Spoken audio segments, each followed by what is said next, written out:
putra-putri Muhammad. Sahabat fillah, Bunda Hadijah adalah wanita teladan yang terbaik. Beliau wanita yang penuh kasih, setia, dan menyerahkan seluruh hidupnya untuk suami tercinta. Bunda Hadijah juga wanita yang subur. Setelah 15 tahun berumah tangga, beliau melahirkan 6 orang anak. Mereka adalah Ruqayyah, Zainab, Ummi Kultsum, Fatimah, Qasim dan Abdullah. Namun, Qasim dan Abdullah wafat ketika masih bayi, sedangkan keempat anak perempuan yang lain tetap hidup hingga dewasa. Kita dapat membayangkan betapa sedihnya Muhammad dan Bunda Hadijah. Ketika pulang ke rumah dan duduk di samping Bunda Hadijah, Muhammad sering melihat kesedihan di wajah istrinya itu. Saat itu, mempunyai anak laki-laki bagi masyarakat jahiliyah adalah hal yang amat penting dan dianggap sebagai sebuah kebanggaan. Sebaliknya, mempunyai anak perempuan adalah hal yang amat memalukan. Bahkan banyak orang yang memilih mengubur bayi perempuannya hidup-hidup daripada memeliharanya. Tentu saja Muhammad dan Bunda Hadijah tidak merasa malu memiliki anak-anak perempuan. Mereka menyayangi semua anak mereka tanpa pilih kasih.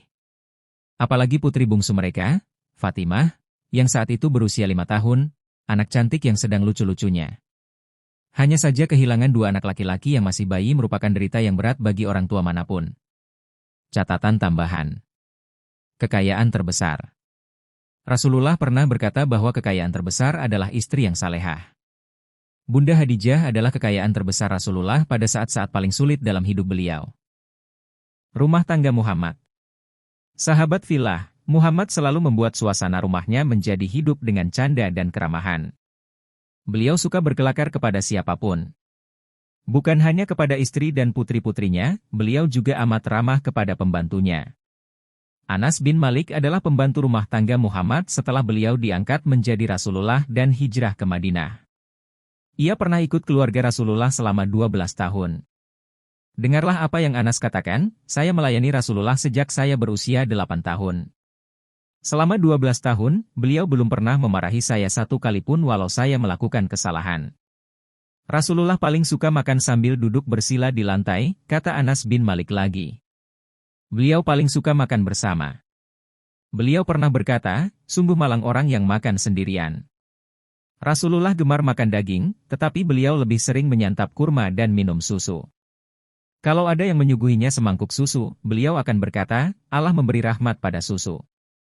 Mudah-mudahan masih ada lagi. Sahabat fillah, sejak muda, Rasulullah amat gemar memakai parfum.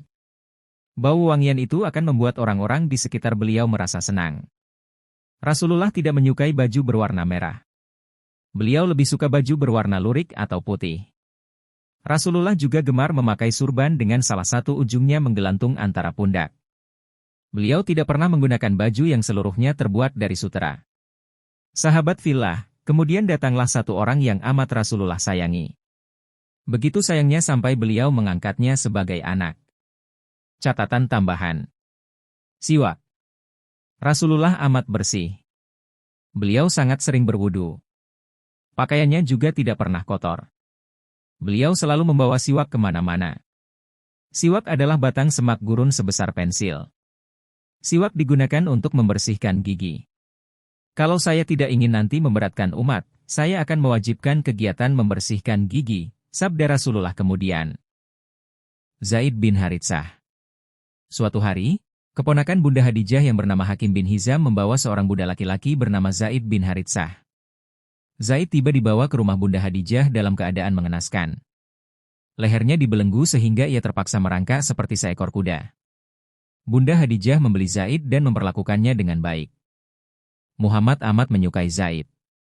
Apalagi ketika Zaid bercerita bahwa ia dijadikan budak dengan cara diculik. 15 tahun yang lalu, Zaid kecil sedang berjalan pulang bersama ibunya ketika datang para perampok gurun. Zaid disergap dan dibawa lari. Sejak itulah ia hidup sebagai seorang budak yang diperjualbelikan ke sana kemari. Nasiblah yang membawanya bertemu dengan Rasulullah, orang yang amat Zaid cintai. Melihat Muhammad amat menyayangi Zaid, Bunda Hadijah memberikan Zaid kepada suaminya itu. Bunda Hadijah yang bijaksana mengerti bahwa suaminya menganggap Zaid seolah sebagai pengganti Qasim dan Abdullah yang telah tiada. Muhammad segera memerdekakan Zaid.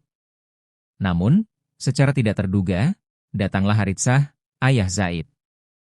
Haritsah telah bertahun-tahun mencari Zaid sejak anaknya itu menghilang. Haritsah amat menyayangi dan merindukan Zaid sehingga ia membuat puisi kesedihan tentang anaknya itu. Zaid pun amat menyayangi ayahnya. "Silakan membawa Zaid pulang," kata Muhammad kepada Haritsah. "Tetapi, seandainya Zaid memilih tetap bersama saya tidak akan menolaknya." Ternyata, Zaid lebih memilih tinggal bersama Muhammad. Muhammad amat bahagia sehingga mengangkat Zaid sebagai putra beliau. Sejak saat itu, Zaid sering dipanggil Zaid bin Muhammad. Kelak, ketika Islam telah datang, Allah melarang anak angkat mewarisi harta ayah angkatnya yang telah wafat. Harta seorang ayah tetaplah menjadi hak anak kandung, bukan anak angkat. Maha adil Allah yang agung. Zainab. Zainab adalah putri tertua Rasulullah. Ia menikah dengan sepupunya, Abu al-Ash bin Rabi. Ibu Abu al-Ash bernama Halah. Ia adalah kakak perempuan Bunda Hadijah. Pernikahan itu berlangsung jauh sebelum Muhammad diangkat menjadi seorang Rasulullah. Sahabat fillah, kisah cinta Zainab dan Abu al-Ash masyhur karena gelombang kesulitan yang kemudian mereka hadapi. Abu al-Ash adalah orang yang jujur. Bisnisnya sangat maju dan ia berpeluang menjadi seorang yang sangat sukses dalam perdagangan. Namun, ketika Rasulullah mulai memperkenalkan Islam, Abu al-Ash memilih tetap menyembah berhala. Sementara itu, Zainab bersegera memeluk agama baru itu. Ketika Islam makin menyebar, perlawanan kaum Quraisy semakin kuat. Ummu Jamil, istri Abu Lahab, menyerukan agar Abu al-Ash menceraikan istrinya. Namun, Abu al-Ash menolak. Dalam Perang Badar, Abu al-Ash menjadi prajurit Quraisy menghadapi pasukan Muslim. Abu al-Ash tertangkap dan dibawa sebagai tawanan. Zainab yang masih tinggal di Mekah mengirimkan kalung ibunya untuk menebus Abu al-Ash. Rasulullah amat terharu melihat kalung almarhumah Hadijah.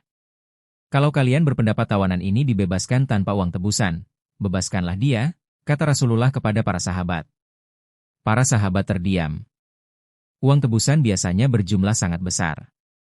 Jika Abu al-Ash dibebaskan tanpa uang tebusan, itu berarti mengurangi jatah uang untuk Rasulullah. Padahal, mereka telah mempertaruhkan nyawa dalam perang. Apalagi saat itu banyak sahabat yang hidup melarat karena kekayaan hidup mereka diambil kaum Quraisy ketika mereka berhijrah ke Madinah. Namun, para sahabat mengerti bahwa uang bukanlah tujuan mereka berperang.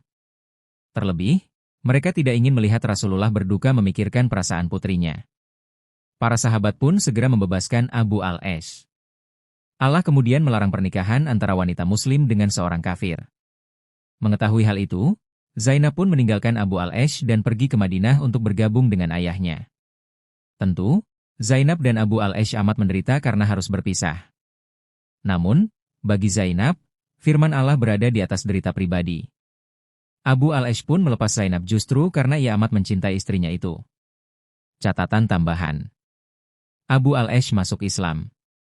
Suatu ketika, kafilah dagang Abu al-Ash dicegat pasukan Muslim. Abu al-Ash memohon bantuan Zainab di Madinah. Saat itulah Abu al-Ash kemudian masuk Islam. Mereka dikaruniai seorang putra bernama Ali yang wafat ketika bayi dan seorang putri bernama Umamah.